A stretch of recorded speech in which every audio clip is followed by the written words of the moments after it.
পটভূমি মনির হায়দার বলেছে, এটা প্রসঙ্গে যাচ্ছি না।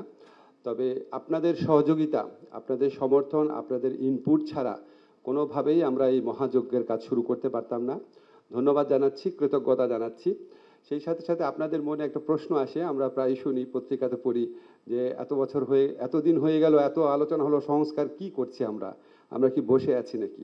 একটু বিনীতভাবে জানাই, আমাদের অলরেডি আশু বাস্তবায়নযোগ্য যে সংস্কার আছে, সেই সংস্কারগুলো আলাদা করে আমরা বাস্তবায়ন শুরু করেছি।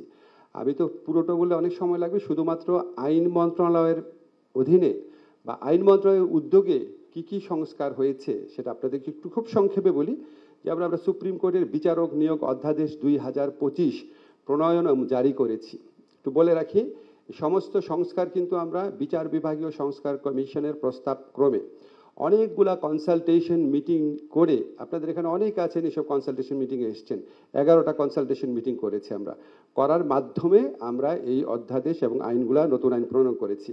সুপ্রিম কোর্ট বিচারক নিয়োগ অধ্যাদেশ 2025 এটা প্রণয়ন এবং জারি করেছি, এবং এটার অধীনে প্রথমবারের মতো বাংলাদেশের ইতিহাসে গণবিজ্ঞপ্তির মাধ্যমে সমস্ত আইনজীবী, যোগ্য আইনজীবী সুপ্রিম কোর্টে বিচারক হওয়ার সুযোগ রাখা হয়েছে।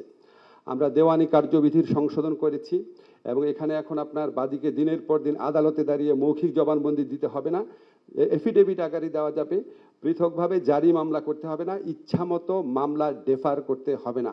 আমাদের হিসাবে এই দেওয়ানি মামলার সময়সীমা ইনশাআল্লাহ অর্ধেক কমিয়ে আনা সম্ভব হবে এটার মাধ্যমে। নারী ও শিশু নির্যাতন দমন আইন সংশোধন করেছি, পৃথক শিশু ধর্ষণ অপরাধ ট্রাইব্যুনাল গঠনের বিধান করা হয়েছে। গুরুতর যে ধর্ষণের ঘটনাগুলো আছে 30 দিনের তদন্ত এবং 90 দিনে বিচারের ব্যবস্থা করা হয়েছে। অলরেডি আপনারা আসিয়ার ধর্ষণ মামলাতে দেখেছেন 30 দিন না, আমরা ওখানে 14 দিনের মধ্যেই রায় পেয়েছি। সাক্ষী নিরাপত্তা ভাতার ব্যবস্থা করা হয়েছে। ছেলে শিশু বলাৎকারকে পৃথক অপরাধ হিসাবে চিহ্নিতকরণ করা হয়েছে। আমরা পাওয়ার অফ অ্যাটর্নি বিধিমালা সংশোধন করেছি, এটা আমাদের প্রবাসী ভাইদের অনেক দিনের দাবি ছিল। এখন পাসপোর্ট যদি নাও থাকে, পুরনো পাসপোর্টে নো ভিসা রিকোয়ার্ড স্টিকার থাকলে কিংবা জন্ম সনদ থাকলে বিদেশ থেকে পাওয়ার অফ অ্যাটর্নি সম্পাদন করতে পারবেন। আমরা বিভিন্ন আদালতে 8টা বিভাগীয় আদালতে তথ্য সেন্টার স্থাপন করেছি, এটা আরও বাড়াবো। বিবাহ নিবন্ধন বিধিমালা সংশোধন করে বৈষম্যমূলক বিধান, জেন্ডার বৈষম্যমূলক বিধান বাতিল করেছি। অনলাইনে বিবাহ ও তালাক নিবন্ধন করার বিধান সংযোজন করা হয়েছে। এছাড়া আপনারা জানেন আমরা তথ্য প্রযুক্তি মন্ত্রণালয়ের সাথে আমরা ডিজিটাল সিকিউরিটি অ্যাক্ট করেছি, সাইবার সুরক্ষা আইন করেছি। এই সাইবার সুরক্ষা আইন করতে গিয়ে আমরা 23টা ড্রাফট করেছি, এবং আমরা প্রায় 16টা কনসালটেশন মিটিং করেছি বিভিন্ন স্তরে, এবং এটা বোধহয় বাংলাদেশের ইতিহাসে প্রথম সাইবার সুরক্ষা আইন, যে আইনের কোনো সমালোচনা করা হয় নাই। আমার সাথে অ্যামনেস্টির প্রতিনিধিরা 2 দিন আগে দেখা করেছিল, এবং আমি খুব অবাক হয়েছি, তারা পর্যন্ত আমাদের এই আইনটার প্রশংসা করেছে। আমরা খুব ইমিডিয়েটলি আপনাদেরকে একদম কথা দিয়ে যাচ্ছি, আগামী 2 মাসের মধ্যে যেই পরিবর্তনগুলো করছি আইন মন্ত্রণালয়ের মাধ্যমে, সেটা হচ্ছে আইনগত সহায়তা কার্যক্রম, সেটা ব্যাপক বিস্তার করব। এখানে ডিটেইল কিছু বললাম না, বাট আমাদের লক্ষ্য আছে এখন লিগ্যাল এইড সংস্থার মাধ্যমে 35,000 মামলা নিষ্পত্তি হয় রাফলি বছরে, আমরা এটাকে 2 লক্ষ মামলায় উন্নতি করব। আমাদের বিচার বিভাগের সচিবালয় স্থাপন, এটা 2 মাস না হলেও কাজ শুরু হয়ে যাবে। এটা আমরা ড্রাফট ল হয়ে গেছে, আমরা সুপ্রিম কোর্টের সাথে একসাথে মিলে করছি। আপনারা জানেন এটা সিভিল সোসাইটির দীর্ঘদিনের দাবি ছিল। গুম আইন প্রণয়নের জন্য আমরা 2টা আইন প্রণয়নের জন্য আমরা 2টা কনসালটেশন মিটিং করেছি, আরেকটা করে এটা ফাইনাল করে ফেলবো।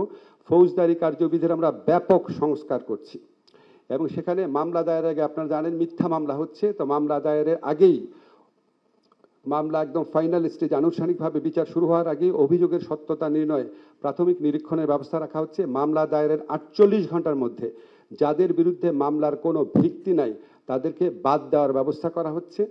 প্লি বার্গেইন, এটা আমাদের দেশে ছিল না, আপনারা জানেন ইন্ডিয়াতে পর্যন্ত রয়েছে, পৃথিবীর অনেক দেশে রয়েছে।